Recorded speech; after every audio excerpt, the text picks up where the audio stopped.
Olá, seja muito bem-vindo ao Petcast História, o podcast oficial do Programa de Educação Tutorial do curso de História da Universidade Federal Fluminense. Trabalhadores do Brasil, porque entiende que el enemigo es uno. Assim sendo, declaro vaga a presidência da República. filhotes da ditadura. Todas as fronteiras da Alemanha Oriental estão abertas. Vai todo mundo perder. Isso é uma mentira, é uma pantomima, uma patuscada. Muito bom, sejam muito bem-vindos a mais um episódio do Petcast. Hoje, eu, Gabriel Pequeno, estou aqui sozinho para receber duas pessoas maravilhosamente incríveis para tratar de um tema, mais uma vez, ligado à história do esporte. Vocês sabem que aqui no Petcast a gente tem um compromisso de tratar também da história do esporte e também da história do tempo presente. Então hoje a gente vai aproveitar esse clima de Brasileirão já ter começado, de já entender mais ou menos como é que vai funcionar o Campeonato Brasileiro de Futebol desse ano de 2023, para tratar de um dos temas mais quentes dos últimos tempos, não só no nosso futebol brasileiro, mas no futebol do mundo no geral, que é o tema das sociedades anônimas do futebol, das SAFs. A gente sabe que esse é um fenômeno que já atingiu alguns clubes aqui no Brasil, já é um fenômeno que a gente via na Europa, chegou aqui no Brasil, já atingiu clubes grandes. Então hoje a gente vai discutir um pouco desse fenômeno, como é que ele funciona, como é que ele pode impactar o futebol a curto, médio e longo prazo, qual é a discussão que esse fenômeno tem gerado, e a ideia é a gente trabalhar com isso no episódio de hoje. Então, para isso, hoje eu recebo duas pessoas ilustres da equipe do Mais 4 Podcast e vou deixar que elas se apresentem. Bom, boa tarde, bom dia, boa noite, o horário que vocês estiverem ouvindo aí. Obrigado pelo convite, Pequeno, pessoal da História UF. Eu me chamo Lucas Deluna, sou apresentador do Mais 4 Podcast. A gente lá... A ideia começou com todos os estudantes da UF também de História, Santiago, Matias, Pedro Souza. E a ideia era a gente, na pandemia, voltar a falar de futebol. Era aquela época que o futebol estava voltando, a gente sentia a falta desse contato com os amigos do pós-rodada, e a gente decidiu transformar isso num podcast para ter esse convívio de novo, de conversar sobre futebol, de discutir sobre futebol. E é óbvio que nesse meio de caminho a gente acaba falando sobre o fator social do futebol. A gente fez alguns especiais com a Lívia, professora lá da História também, da UF, com o Chico, que foi um dos autores do livro que baseou o documentário do Castor de Andrade no Globoplay. E aí, hoje, é uma mesa redonda em que a gente sempre tenta trazer um pouquinho do extracampo também para falar todo domingo ao vivo na Rádio Drible e depois, segunda, terça-feira, sair em podcast. Agora deixar o Yuri aí se apresentar também. Tudo bem, pessoal? Boa tarde. É uma honra, um prazer fazer parte desse projeto que desde que eu estudava também História na UF eu já conhecia, achava muito maneiro. Obrigado pelo convite aí em nome da equipe do Mais 4, pelo reconhecimento também no podcast.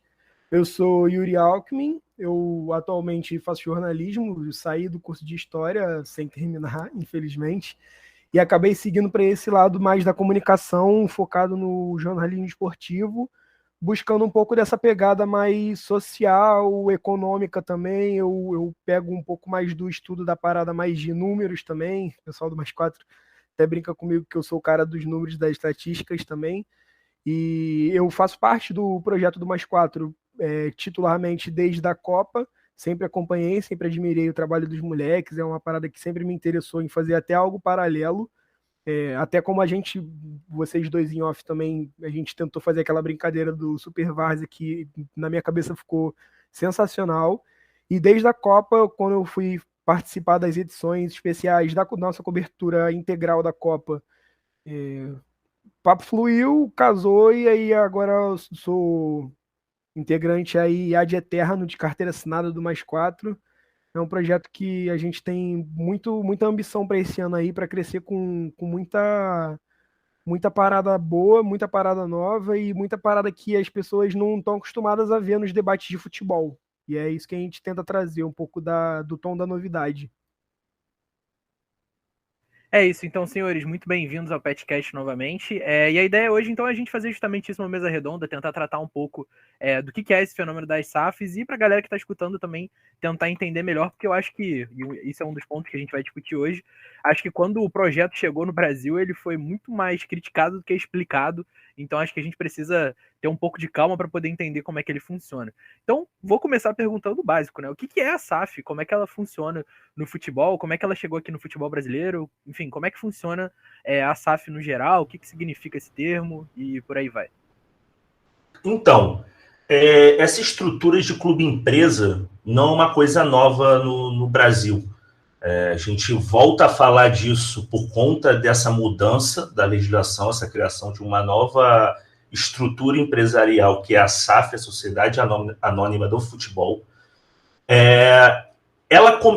Essa conversa ela começa lá em 93, ainda no governo Itamar Franco, com a Lei Zico.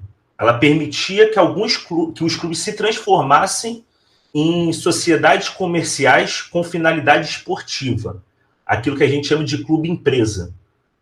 Só que não teve muita atração, aquilo não gerou... Poucos clubes viraram esse clube-empresa, e em 98 vem a Lei Pelé, que implementa a obrigatoriedade dos clubes virarem empresa. E o prazo para essa mudança era de 2 anos a partir da assinatura dessa lei. Então, teoricamente, em 2000, a ideia é que todos os clubes no Brasil fossem já na estrutura de clube-empresa. Algo muito parecido com o que aconteceu na Espanha, quando o governo, por conta das dívidas dos clubes com o Estado, começou a obrigar que esses clubes virassem empresa para que tivessem um mínimo de controle fiscal ali. Só que 2 anos depois, em 2000, novamente, nenhum atrativo. Os principais clubes do Brasil não começaram o seu processo de virar empresa. Então, teve uma mudança ali na lei, a lei foi alterada, tornando facultativa a transformação em clube-empresa. Então, ficou aquela: a gente não conseguiu fazer vocês se transformarem em clube-empresa? Tudo bem, a gente vai fazer que seja facultativa essa escolha. Tá? E 2 pontos pelos quais esse primeiro processo não deu certo. A primeira é a questão tributária.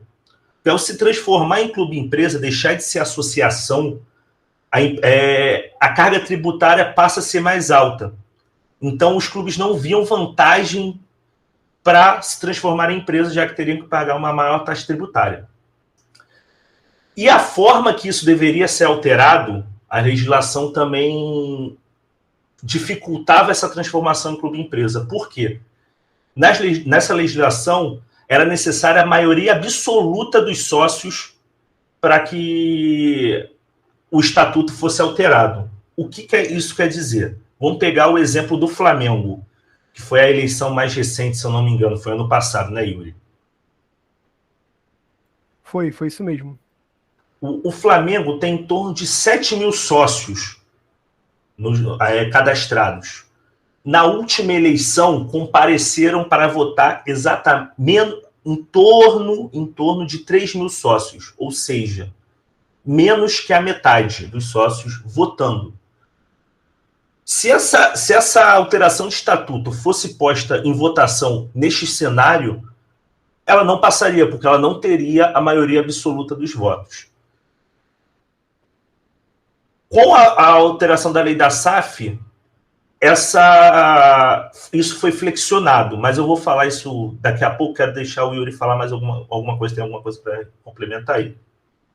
Não, então, só para já dar uma primeira pincelada já no grande atrativo, porque você deu um bom panorama do porquê durante as últimas décadas não se mostrou como um atrativo tão generoso para os clubes maiores que já tinham um arrecadamento que se considerava ok para o planejamento de temporada após temporada. O que acontece? Os clubes hoje em dia, eles funcionam como associações civis, os maiores clubes.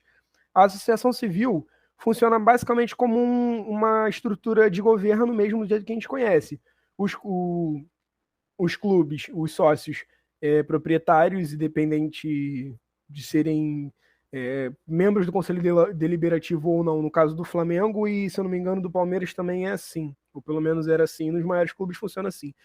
É votado um conselho, esse conselho funciona como se fosse uma assembleia mesmo, como se fosse um legislativo, e esse legislativo elege alguns diretores junto com o presidente, e essa direção funciona como o executivo do clube.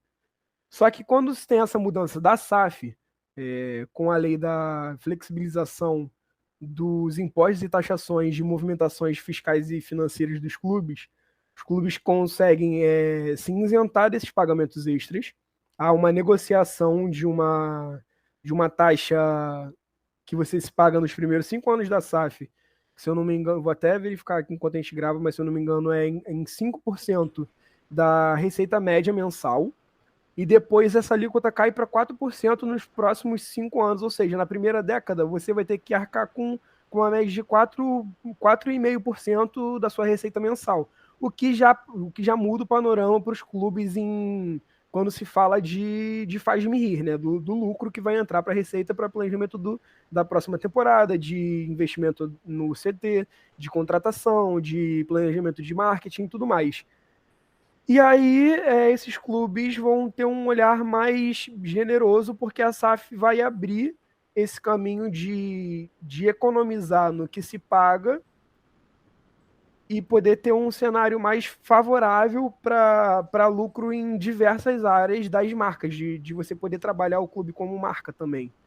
E aí, quando você transforma esse panorama do clube civil, da associação civil, para a SAF, para a Sociedade Anônima do Futebol, que é o famoso termo, o clube começa a funcionar como uma empresa. Então, esse esquema de legislativo, serem o seu conselho deliberativo, o executivo, seus diretores e o presidente, já muda porque se desmembra o departamento de futebol, ou dependendo do que for votado no conselho para mudança de estatuto, até uma outra parte. Existe sim a possibilidade de um clube, de repente, fazer uma SAF para os esportes olímpicos, por exemplo, e os investidores, eles compram essa parte do departamento de futebol, e esse departamento começa a ser gerido com uma estrutura empresarial, com o CEO, com o CFO, que são termos que a gente já conhece da administração empresarial. Então, um outro atrativo, além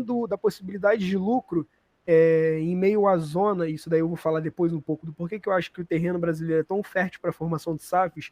Você pega clubes que são mal geridos ano após ano, décadas após décadas, se criam rombos milionários, bilionários até, que a gente conhece casos de rombos bilionários, que déficit, né? Não são nem rombos, são déficits anuais bilionários, que, cara, só uma SAF para chegar e apresentar essa proposta de gestão mais profissional, de recuperação, tem esse perfil de administração, você tem a confiabilidade da torcida de volta em quem está gerindo o clube, tem esse olhar mais cuidadoso com o financeiro do clube. É um pouco do fim da geração dos cartolas, sabe? Acho que é um resumo do que eu posso dar assim, de começo das SAFs aqui no Brasil.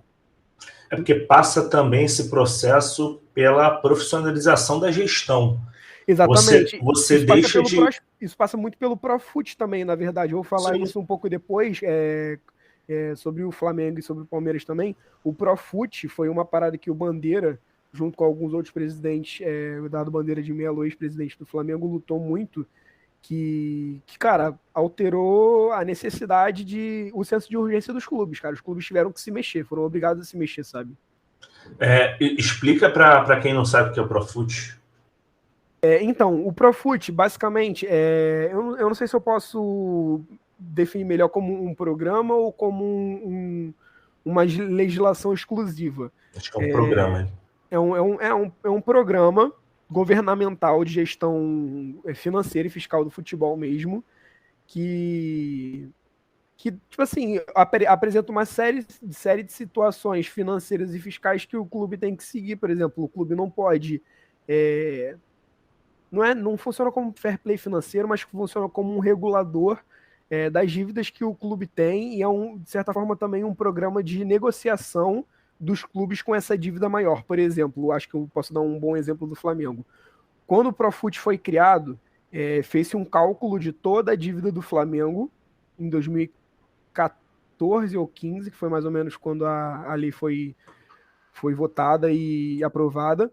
O Flamengo tinha a dívida de 600 milhões de reais e essa dívida foi parcelada em 20 anos com uma progressão de pagamento. Você começava a pagar um pouco menos e você ia pagando essa dívida mais conforme o tempo. E é mais ou menos o que funciona com a SAF, porque as SAFs elas têm que apresentar um projeto de 6 anos para você dar uma saúde financeira para o clube que você vai investir. Então é basicamente o que o Profut exigia. O Profut exigia um projeto de saúde financeira de cada clube. E esse projeto tinha que ser aprovado, e caso não fosse aprovado, era negociado um parcelamento dessa dívida conforme fosse possível. Isso aconteceu com todos os clubes que se interessaram, basicamente todos os clubes fizeram isso. E aí também a gente vai falar um pouco depois sobre como isso deu certo para alguns, como foi o caso do Flamengo, e como deu certo como deu errado, perdão, para outros, como foi, por exemplo, o caso do Cruzeiro, que entrou com a ação no Profut depois de 2019, daquele ano desastroso financeiramente falando, do rebaixamento, e não conseguiu muita coisa, tanto que teve que recorrer para a SAF. Então, eu queria entrar a partir desse tópico específico em uma discussão que eu acho que, para quem conhece melhor o futebol, ela é um pouco mais clara, mas para quem entende mais ou menos ou só acompanha os jogos, ela talvez não fique tão nítida. Nos últimos anos, foi estabelecido que... e aí, estou dizendo últimos anos, eu estou pegando aí de 2016 para frente, né? Acho que 2016 é o ano que define essa nova estrutura de poder do futebol brasileiro, que no caso seria a hegemonia dos projetos de Palmeiras e Flamengo, e aí eu acredito que o projeto do Atlético Paranaense e o projeto do Atlético Mineiro estejam correndo aí um pouco pelo lado, ainda que eu considere que o projeto do Atlético Paranaense esteja acima do projeto do Atlético Mineiro, eu queria discutir justamente isso, assim, qual é a diferença entre esses projetos de sucesso e os projetos das SAFs, porque a gente sabe que Palmeiras e Flamengo têm um projeto financeiro muito acima do padrão que a gente conhece aqui no Brasil. A gente sabe que é um projeto financeiro que funciona tanto no campo quanto no extracampo, né? São os dois times com as folhas salariais mais bem engessadas, são os times com as maiores estrelas, são os times que têm vencido as últimas competições, mas se a gente parar para olhar, por exemplo, para o Atlético Paranaense, também conseguiu se reestruturar financeiramente, também conseguiu manter aí um padrão de disputar títulos grandes, e enfim, reestruturou mesmo o clube, mas sem utilizar, sem acabar se tornando, né, uma sociedade anônima do futebol. Então qual é a diferença entre esses modelos de gestão, né, da sociedade anônima do futebol e desses modelos que já deram certo? Eu vou até pedir licença um pouco, mano, para a audiência e para vocês da equipe do programa, para trazer um pouco da opinião também misturada com a informação. Porque eu acho que o próprio caso do Flamengo e do Palmeiras são muito diferentes entre si. Porque você vê que o trabalho do Flamengo foi um trabalho de meio que arcar com as consequências financeiras de tudo que se fez nos últimos anos. O Eduardo Bandeira de Mello trouxe essa mentalidade empresarial, só que para esse sistema de gestão da associação civil que eu tinha explicado no começo do programa. Então, o Flamengo conseguiu trazer a filosofia da SAF, entre muitas aspas, para o estilo de gestão da sociedade civil, que era o esquema de gestão que, mandou no Brasil durante anos até agora. E aí, quando o Flamengo traz esse pensamento de SAF, o Flamengo toma uma série de atitudes já de imediato, que é corte de folha salarial, renegociação de patrocínios. Por exemplo, um marco desse primeiro ponto do Flamengo foi que o Wagner Love tinha sido trazido em 2012, jogou em 2012 e foi devolvido em 2013, porque ainda existia uma dívida do Flamengo com o CSKA. O Eduardo Bandeira de Mello, junto com uma série de diretores e do conselho, discutiu, falou que não tinha condição de pagar, e o Eduardo Bandeira de Mello conversou com o Wagner Love. Wagner Love, em entrevistas depois de anos, fala que sempre entendeu, não guarda mágoa em relação a isso, e ele foi devolvido para o CSKA visando preparar o terreno para uma sequência de anos que o Eduardo Bandeira de Mello sempre se posicionou falando que o Flamengo estava se preparando para colher frutos no futuro.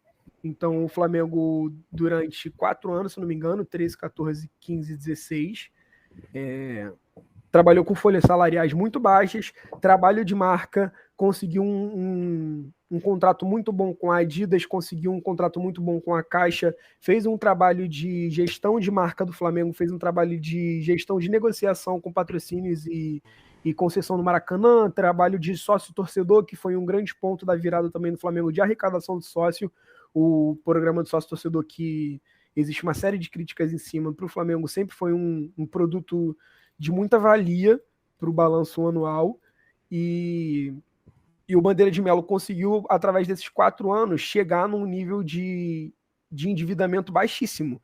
Ele focou em pagar as dívidas, brigar para não cair em todos os anos, falando no âmbito do futebol.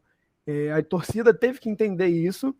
E em 2017 começou a se investir aos poucos, até chegar gradualmente no nível de investimento que foi em 2019.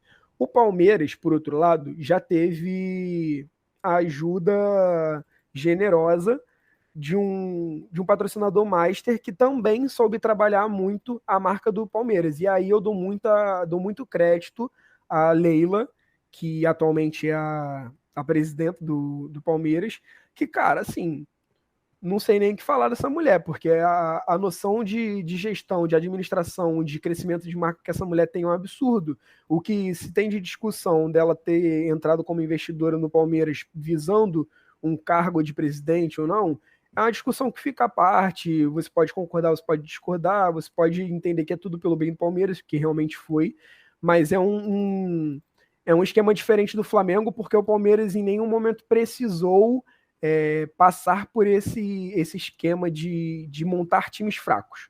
Quando a Crefisa chegou, teve uma injeção no Palmeiras, a janela desse Palmeiras é histórica, se não me engano foram mais de 25 contratações na mesma janela no início de ano, então é um projeto que a Crefisa acreditou muito e o Palmeiras com muita eficiência na gestão também, trazendo essa mentalidade empresarial. A Crefisa com a Leila sempre teve muita influência dentro do Palmeiras, e então essa mentalidade que o Eduardo Bandeira de Melo trouxe para o Flamengo como presidente, a Leila trouxe também como patrocinadora, e depois, hoje em dia, como presidente também. E aí... Eu queria dar o adendo clássico que eu sempre dou nos podcasts, que a gente trata desse belíssimo tema, que é falar da ascensão do Palmeiras nessa última década, que é a participação do Santos Futebol Clube nessa ascensão do Palmeiras, com o gol do atleta Thiago Ribeiro no jogo Santos e Vitória, na última rodada do Campeonato Brasileiro, que permitiu que o Palmeiras continuasse na Série A. E aí, sei que os palmeirenses gostam de dizer que isso é fake news, mas mesmo se for, vou continuar dizendo. E em 2015, o Santos também cedeu ao Palmeiras o título da Copa do Brasil, que permitiu o desenvolvimento financeiro do Palmeiras. Então, você palmeirense que está escutando o podcast, acenda a sua vela e agradeça ao presidente Modesto Roma e ao Santos Futebol Clube pelo desenvolvimento financeiro da sua amada sociedade esportiva. Não, outro que tem também relevância nesse processo do Palmeiras, que entra em parceria com a Crefisa e com a... Da Leila, pô? Da Leila, exatamente. Foi o Paulo Nobre. O Paulo Nobre tem interferência direta na recuperação também. Foi presidente do Palmeiras, né? Em Arruma. Paulo Nobre foi um presidente do Palmeiras antes da Leila. Foi quem fez esse primeiro contato, foi quem, assim como Bandeira, deu aquela organizada na casa para conseguir fazer uma boa gestão. Mas eu queria ressaltar aqui que acho que a principal diferença no processo entre a recuperação de um clube por meio da SAF e a recuperação de um clube ainda como associação, ela não tá ligada ao formato em que aquele clube é gerido, mas sim na forma na qual aquele clube é gerido. Tudo é gestão. Uma associação ela pode dar certo como ela pode dar errado, assim como uma SAF pode dar certo e pode dar errado. Eu acho que são situações diferentes que merecem análises diferentes, mas que podem ter resultados iguais ou opostos. Eu não gosto muito, particularmente, eu vou entrar na questão da opinião. Particularmente, eu não gosto muito de fazer essa comparação exatamente por isso. É claro que, como associação, você tem outros riscos que você pode correr. E aí eu vou pegar a situação do Vasco, como a gente pegou do Flamengo. O problema principal do Vasco, por muito tempo, foi a briga política dentro do clube, a disputa política. E isso afetava o rendimento em campo, por quê? Rendimento em campo e financeiramente. Por quê? Você tem que lutar por uma reeleição. Você tem que trazer contratação, você tem que ganhar título. E nisso o time vai gastando dinheiro. Por quê? Porque você tem que se reeleger. Você tem que entregar e não tem essa questão... Aí eu bato palmas para o Bandeira de Melo em relação a isso, porque ele conseguiu botar na cabeça de uma parcela da torcida e do grupo ali que aquele período de escassez de contratações que não seriam galácticas, não seriam as maiores contratações do Brasil, a gente necessitava disso para que pudesse mais à frente voltar a competir como competia. Então, pouco importa se é SAF nessa hora, pouco importa se é SAF ou se é associação. O que vai depender é a gestão, é a escolha da equipe. É até por isso que eu fiz questão de tirar esse tempinho para explicar um pouco a diferença entre o projeto próprio do Flamengo e do Palmeiras, porque assim, mesmo em associações civis você pode ter uma noção de ascensão, de gestão de projeto com pegadas diferentes, com tipos de investimento diferentes, a longo prazo, a médio prazo, a curto prazo também. Então, tudo vai depender. Tem SAFs que vêm com projetos de longo prazo, tem SAFs que vêm com projetos de curto prazo. Então, tudo vai depender do cenário que é apresentado. Cada clube vai ter a sua situação. Isso é muito importante sempre que a gente for falar de SAF, para não parecer que a gente pega a SAF como uma fórmula de sucesso do futuro, entendeu? Nem sempre vai ser, que nem o Delona falou, e pode ser que dê muito certo também. E isso vai depender de caso para caso mesmo. Eu acho importante frisar também que esse processo ele também vem com um quê de modernização, né? Eu acho que esse sentimento de modernização ele tá inserido mesmo, né, nessa guinada do futebol brasileiro em relação a esses clubes que se reestruturaram. Eu sei aqui o caso do Atlético Paranaense. Eu lembro que quando fecharam, né, o novo projeto do Atlético Paranaense, o Atlético Paranaense lançou uma nova logo, né, colocou um H no nome, que eu até achei meio brega, mas enfim, houve uma remodelação, né, da identidade visual, enfim, tem a questão da Arena da Baixada, mas eu acho que a grande questão que surge também nesse processo é o entendimento de que essa modernização ela foi aplicada junto a um projeto de futebol, né? Eu lembro que quando teve a apresentação lá, eles lançaram um PowerPoint projetando, né, os títulos do Atlético não lembro se foi em 2016, eu acho, daquele ano para frente. E uma das coisas que colocavam lá era o Atlético ganhar uma competição internacional. E eu lembro que aquilo virou motivo de piada na época, né? E, bem, o Atlético hoje é campeão da Sul-Americana, é vice-campeão da Libertadores. Bicampeão da Sul-Americana, não? Bicampeão da Sul-Americana, foi vice da Libertadores agora pro Flamengo, e, enfim. Só um breve adendo, desculpa, pequeno. Não, vai lá. É que você tocou num ponto importante, mas eu gostaria de lembrar para o querido ouvinte que o Atlético Paranaense tem um título internacional e o Fluminense continua sem nenhum. Ok, mas enfim, o ponto mesmo é essa questão de que a modernização ela também faz parte da parte do campo, né? Acho que esses projetos de modernização, eles costumam dizer que, por exemplo, aí vou dar o exemplo infortuno do Santos, né? O presidente Andrés Rueda foi eleito no Santos dizendo que ia acabar com a dívida do Santos e tudo mais. Hoje a dívida é maior e o Santos não disputa mais nenhum campeonato, né? E acho que essa questão de separar, pagar as contas do futebol, né? Às vezes parece que para pagar as contas o futebol precisa ficar devendo. E esses modelos de sucesso mostraram que não, né? É óbvio que precisaram de uma reorganização, né? O Palmeiras quase caiu, o Flamengo passou por anos muito complicados ainda até chegar ao sucesso que chegou, o Atlético Paranaense também precisou se estruturar, mas o campo e o extracampo começaram a dialogar, né? Então acho que é importante a gente frisar isso também. Eu queria acho que a gente precisa, antes de tudo, lembrar de uma coisa. Como eu estava falando, não, transformar em SAF não é garantia de sucesso, muito menos garantia de fracasso. Por um detalhe muito simples, a lei da SAF ela tem 1 ano, pouco mais de 1 ano. Ela ainda está havendo a construção dessa lei. E toda a lei ela precisa ser testada na prática para ver como que ela funciona e como o meio social responde a ela.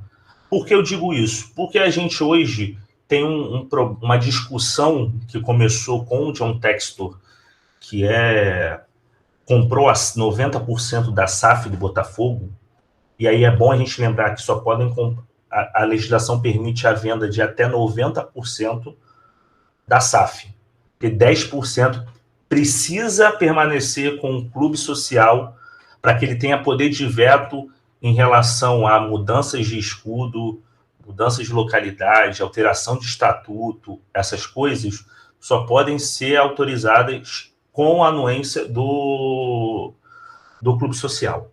Ok. Por que eu trago isso? John Textor tem tido um problema em relação ao pagamento das dívidas, porque as dívidas ficam com o clube social ainda. A SAF ela nasce sem as dívidas. Excelente ponto, mano. Excelente ponto. Eu esqueci disso. A SAF nasce sem as dívidas, a SAF nasce zerada de dívida. E a dívida fica com o clube. E aí, pelo sistema de RCE, que é um sistema de pagamento do próprio governo, da Receita Federal, para ajudar esses clubes a pagarem as dívidas, essa dívida fica com o clube social, no caso. E a SAF, por meio do seu faturamento e seus lucros, vai repassando esse valor para pagamento de dívida ao clube social. Só que, o que está acontecendo? A SAF, ela respeita a lista de RCE que junta todas as dívidas que tem no clube, cíveis e trabalhistas, para serem pagas de uma vez só. Não elencando. Então, alguns jogadores, ex-funcionários, ex-jogadores, entram numa ação contra a SAF em relação à dívida que o clube social tem com ele, e cobra essa dívida. Então, a reclamação do Textor é essa, que ele tem que entrar, toda hora ele recebe uma medida judicial, falando que ele tem uma decisão judicial para pagar uma dívida que não estava nos planos que a SAF, por legislação, segue. Então, tem essa questão e a gente precisa, para ter uma leitura clara, a gente precisa de tempo para fazer essa análise. Eu acho que é legal, então, a gente partir disso que você trouxe, para poder pensar uma das questões que assim, acho que é a mais importante da discussão sobre as SAFs no Brasil, né? Hoje, e aí me lembrem se eu estiver esquecendo de alguém, né? Hoje a gente tem as SAFs consolidadas, né, que já estão em atuação. No Cruzeiro, no Vasco, no Bahia e no Botafogo. Se eu não me engano, são essas, né? Tem alguma outra? Acho que não. E dentro da consolidação... SAF sim, mas o Cuiabá na Série A também Figueirense virou SAF. Ah, sim. E o Cuiabá é um clube empresa desde que foi fundado. Perfeito. Então a gente tem uma discussão que surgiu, assim, principalmente quando as SAFs chegaram na Série A, sobre a questão da democratização da participação do torcedor no dia a dia do clube. Vocês abriram a fala de vocês, né? O Lucas falou sobre a questão da votação no Flamengo e tudo mais. Eu acho que isso reflete um pouco nessa questão de que a partir do momento que o clube tem um dono, né, entre muitas aspas, o torcedor ele acaba ficando apartado da vida democrática do clube, né, nas decisões do clube e tudo mais, porque o dono do clube ele visa o lucro, né? Aquilo não é a paixão dele, é o trabalho dele. Então, existe também aí no bojo dessa relação o próprio sistema capitalista e tudo mais, mas eu acho importante a gente também levar em consideração isso, né? Na opinião de vocês, a SAF é também uma forma de afastar o torcedor das decisões do dia a dia do clube e de como o clube vai operacionalizar, enfim, seus acontecimentos? Vou dar minha opinião como torcedor e como vascaíno.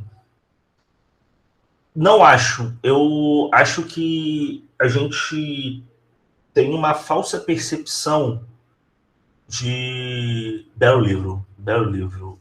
O Yuri está mostrando aqui na câmera o futebol à esquerda.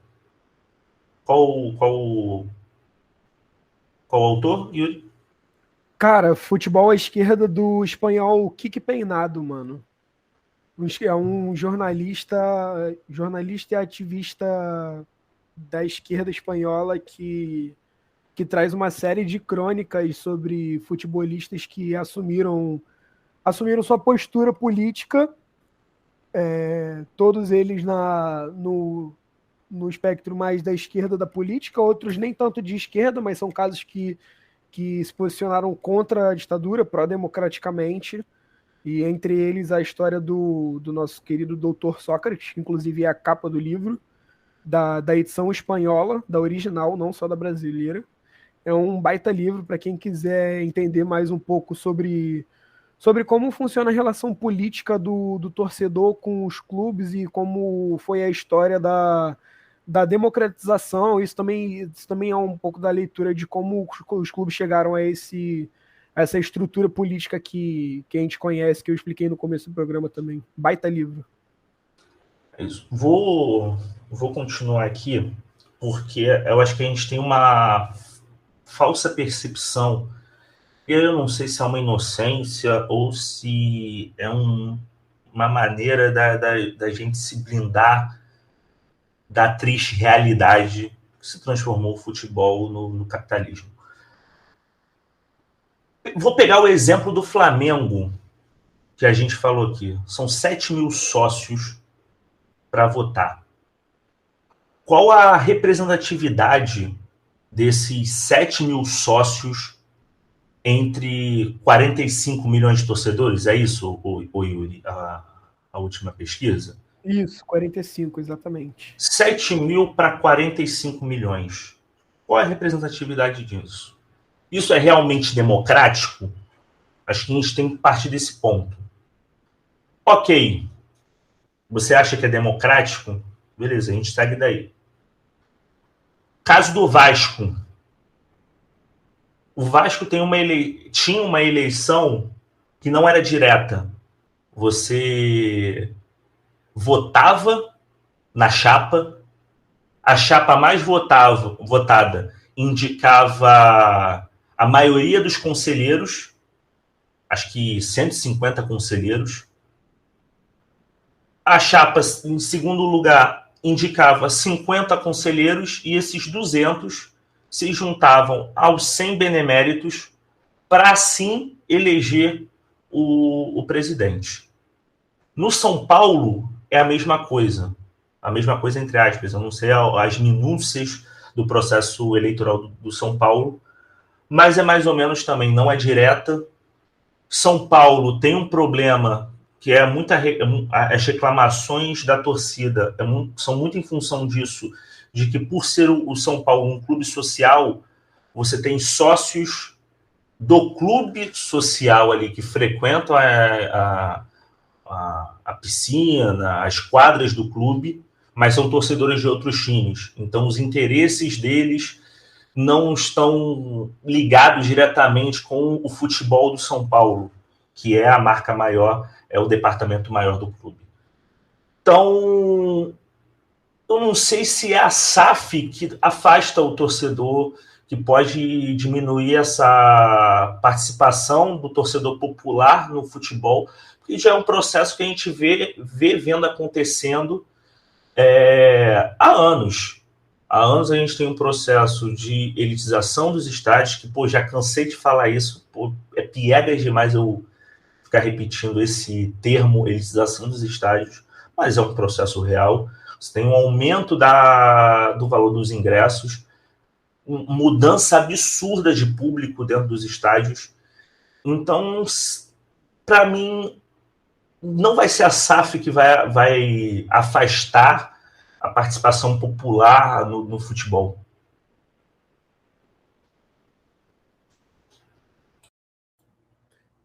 Pô, concordo. Eu acho que não é a SAF que vai afastar, acho que depende muito. Pô, porque quando você parte para esse tipo de discussão, entra muito pro âmbito da opinião, muito menos pro fato, porque ninguém tem bola de cristal para saber o que vai acontecer, a gente só tem o que aconteceu até agora nos casos que a gente viu. Mas eu não acho que a SAF seja algo tóxico do jeito que as pessoas falam, da forma que as pessoas falam. Acho que a SAF vem para trazer mais coisa boa, mais uma filosofia boa, porque é um terreno muito fértil, cara, para as SAFs aqui no Brasil. Tipo, a grosso modo falando, me desculpa assim, até as palavras que eu vou falar, cara, o futebol tá uma bagunça brasileiro, assim. A gente precisa desse pensamento desse pensamento de gestão. Tem uma passagem muito, muito polêmica que eu sempre trago do presidente do Fortaleza, não lembro se foi no jogo contra o Palmeiras ou contra o Flamengo, que ele falou que ia abrir o máximo do setor visitante, porque isso era bom. Foi contra o Flamengo mesmo, porque estava falando sobre a torcida do Flamengo fora e tal. Então, o presidente do Fortaleza virou e falou que o pensamento do Fortaleza é tratar todos os visitantes cordialmente, para que o Fortaleza seja tratado cordialmente quando estiver fora, jogando como visitante também. E aí ele traz uma fala que eu não vou conseguir pegar aspas aqui agora, porque não deu tempo, que eu só lembrei disso agora, enquanto a gente gravava, que ele fala basicamente esse discurso de que os clubes têm que mudar um pouco o pensamento antiquado, essa geração dos cartolas, esse pensamento muito político. E aí ele não cita diretamente a questão empresarial, nem das SAFs, mas ele bate muito nessa tecla do futebol do pensamento ultrapassado, do futebol bagunçado, do futebol de birra, de disputa de figuras. Então, eu acho que a SAF não vem para afastar o torcedor. Eu acho que ela vem para mudar o cenário. Ela é uma evolução natural do futebol. Não acho que vai deixar os clubes mais frios, que o pessoal fala, a empresa perde a sensação de ligação que tem do clube com o torcedor. Eu acho que é viagem isso, cara. Acho que é viagem mesmo. Acho que esse discurso vai totalmente contra.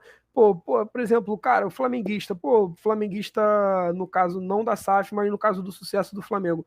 O flamenguista não tá feliz de ver o Flamengo ganhar? O flamenguista não tá feliz de ver o Flamengo bem organizado?